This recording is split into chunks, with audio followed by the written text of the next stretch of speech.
شروع اللہ کے پاک نام سے جو بڑا مہربان نہایت رحم کرنے والا ہے۔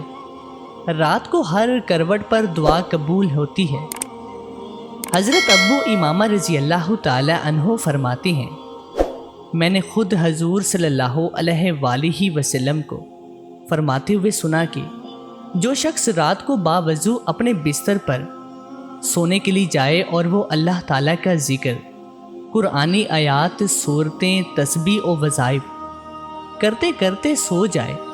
اور پھر رات میں کسی وقت بھی اپنی کروٹ بدلتے ہوئے اللہ تعالیٰ سے دنیا اور آخرت کی جو بھی دعا مانگے گا تو اللہ تعالیٰ وہ خیر اسے عطا فرما دے گا۔ اس کے علاوہ بعض ایسی روایات بھی ہیں جن میں باوضو سونے کی قید نہیں ہے،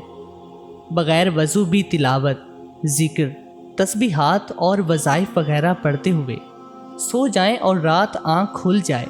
یا کروٹ بدلتے وقت جتنی مرتبہ جو دعا مانگی جائے گی وہ سب انشاءاللہ